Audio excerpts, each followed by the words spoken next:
जय माता दी, जय श्री कृष्णा, राधे राधे जी।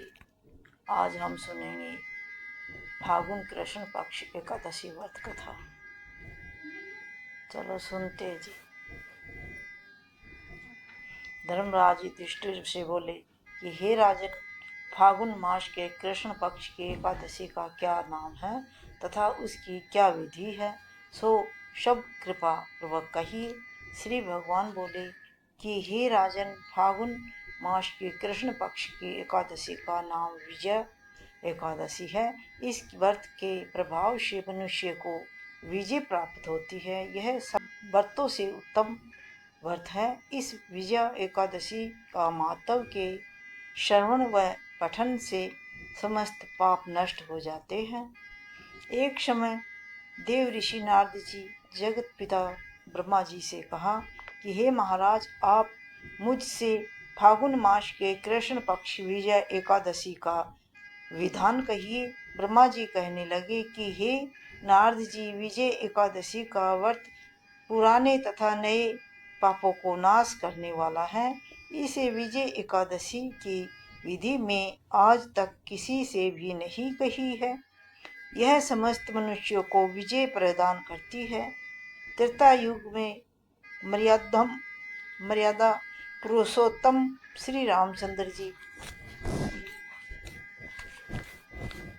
को जब 14 वर्ष का वनवास हो गया, तब वे श्री लक्ष्मण तथा सीता जी के सहित पंचवाटिका में निवास करने लगे। वहां पर दुष्ट रावण ने जब सीता जी का हरण किया, तब इस समाचार से श्री रामचंद्र जी तथा लक्ष्मण जी अत्यंत व्याकुल हुए और सीता जी की खोज में चल दिए।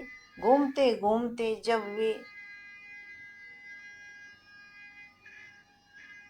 मरणासक्त जटायु के पास पहुंचे, तो जटायु अपनी समस्त कथा सुनाकर स्वर्ग को चला गया। कुछ आगे जाकर उनकी सुग्रीव से मित्रता हुई और वाली का वध किया। हनुमान जी ने लंका में जाकर सीता जी का पता लगाया और श्री रामचंद्र जी एवं सुग्रीव को मित्रता का वर्णन किया। यह से लौट कर श्री हनुमान जी श्री रामचंद्र जी के पास आए और सब समाचार कहे। रामचंद्र जी ने वानर सेना सहमति से लंका को प्रस्थान किया। जब श्री रामचंद्र जी समुद्र के किनारे पहुंचे गए, तब उन्होंने महान युक्त समुद्र को देखकर लक्ष्मण जी से कहा कि इस समुद्र को हम किस प्रकार से पार कर सकते हैं।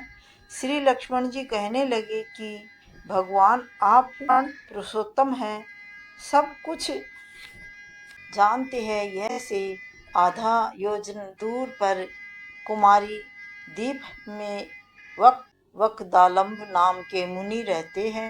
उन्होंने लिखे हैं, आप उनके पास जाकर इसका उपाय पूछिए।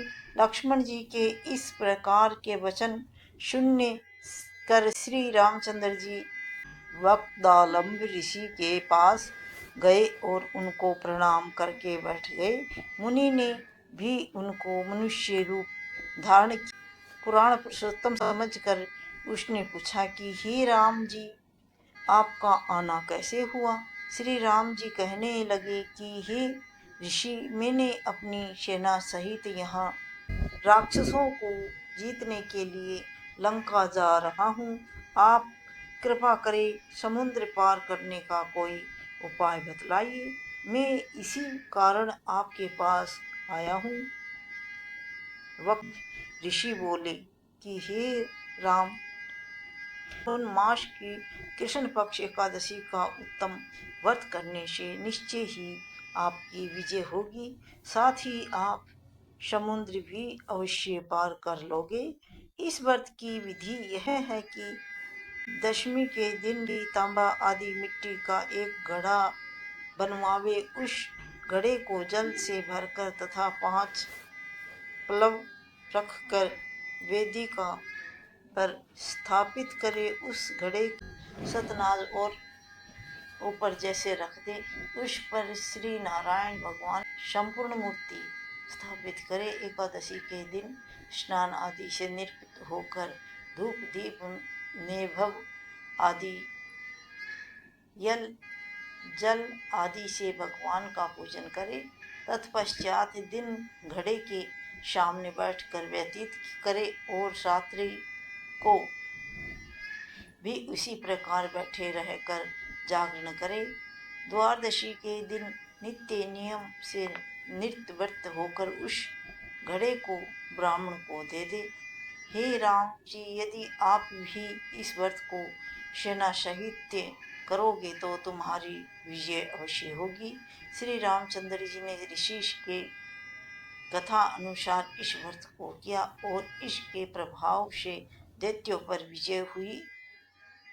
सो जो कोई मनुष्य विधि पूर्वक इस व्रत को करेगा, दोनों लोकों में